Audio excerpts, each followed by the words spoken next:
Thank you so much, Dean Bernardo. It's an absolute pleasure to be here today. First want to start by just taking a moment to, and I know we've talked about this before, just to take in how much of an accomplishment this is.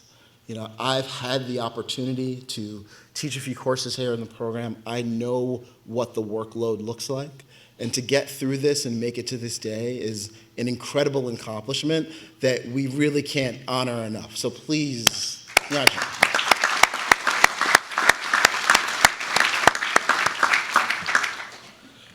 And to the faculty, the staff, the administrators, the friends, family that helped you get to this moment, I want to say good morning and welcome to that group as well, without whom obviously a day like this wouldn't be possible. You know, it's been a few years since I've been actually in this building. As I said, I've taught in this program before, but one thing I know to be true, having gone through this, is no one is here to see me, right? Moment's not about me. This is about you, your moment for celebration. And so for that reason alone, I'll be quick, but I do think there's one thing in particular I want to make sure that everyone, hears. A good place to start, I think, is, when I was in high school, there was a moment in time where, all the popular shows on TV, think about Friends, American Idol, NFL football, things that you've also heard of, those were still the staples. But there was a moment in time in which poker became really popular. When I say really popular, people would rush home to try to catch the big event, the World Series of Poker on TV. It's a hard thing to believe if you weren't there at the moment, but it was something that people talked about at school. People couldn't wait to get home. People tried to practice those methods. People were trading quarters, 50 cents to practice.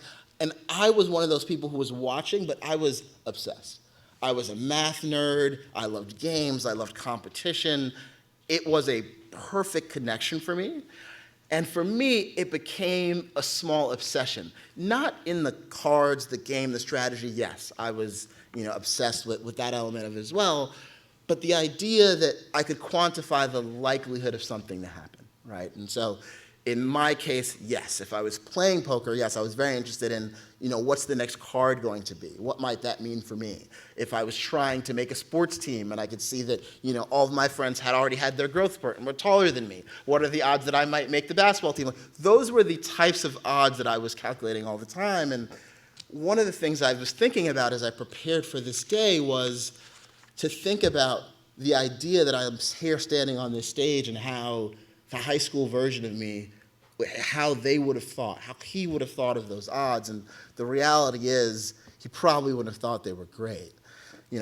As much as I like to think at the time that I was an optimist, at the time that I thought that everything was possible, there were some views I had of the world that, for me, I know that 15-year-old me wouldn't have thought that this moment here would be possible.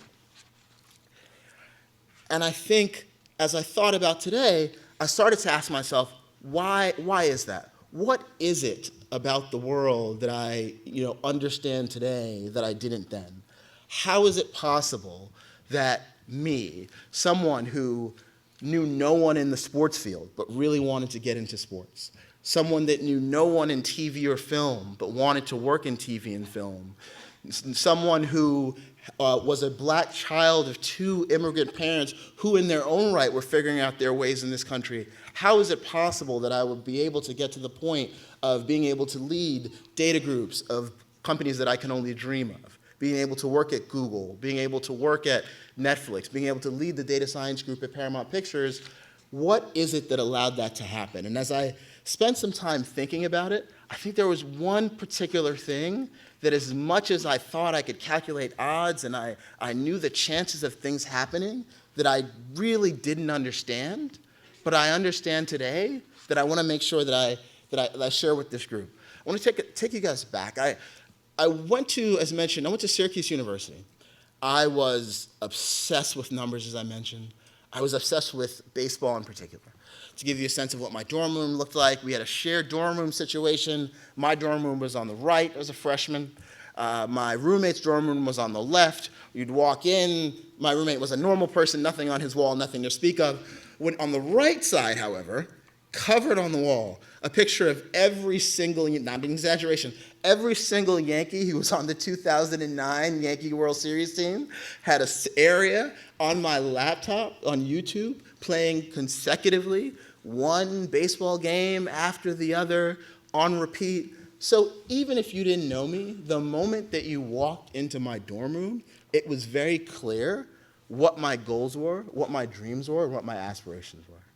And so when I found out that I would have an opportunity to go to a conference in my hometown about baseball analytics for a website that I read every single day, I was beyond excited. I signed up immediately.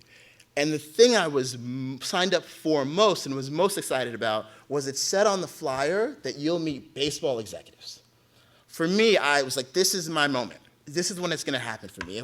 Hadn't been too long. I had seen the movie Moneyball. I had that moment in my mind. I don't know if anyone's seen the movie. Brad Pitt is standing in the hallway. He meets Jonah Hill, who's the data nerd. I don't remember exactly what it is, but Jonah says something kind of smart. Brad Pitt says, you're hired on the spot. And I said, that was going to happen to me. That was going to be my moment. That was going to be my day. So I prepared. I studied. I was so ready. I walked in. I'm trying to get in. I get in. And the reality is, there were really no baseball executives that showed up that day. It was a few people that were fairly junior, had a job or a moment or two, and I'm sure they gave me incredible advice. I don't remember the specifics of any of it, and so I didn't get my Jonah Hill moment, but there's something on that day that I actually remember very well. When I was in line, I was standing behind a guy with a blue Air Max, these sneakers I was obsessed with at the time, I remember that distinctly, and a gray sweatshirt. The line was moving very slow to get into the conference, and we just started talking. We started talking about what are the things we love, what are our favorite things. His name was Ryan. He was from Alberta, Canada. He loved hockey. He also really loved baseball. He explained a baseball statistic to me that I had read online but never fully understand. We talked about the things we loved. We talked about the things we hated. He told me how much he hated the baseball coverage on ESPN, which I disagreed with. And one of the things that I think about is that relationship, that conversation, it didn't end on that day. We shared email address. We shared phone numbers. We would share thoughts, ideas. We'd debate each other. If I read something that was interesting, I would send it to him.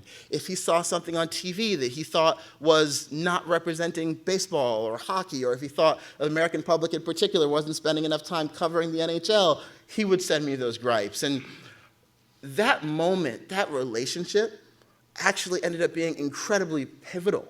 That's not why I went, but as luck would have it, fast forward, Ryan was actually the person who sent me an email one day that said, hey, I don't know what you're doing this summer, but I just got an internship.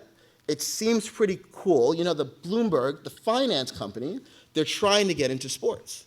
And so they're hiring some people who are interested in data that would like to figure out how they can make a business out of analytics on the Bloomberg side. So at that point, they had started for about a year. I said I didn't have summer plans. I ended up interviewing. I ended up applying. Ultimately, that internship led to my first full-time job. I bring this up because when I think back to why I felt as a teenage me so pessimistic, it's because I had a different sense of what really was going to make the difference.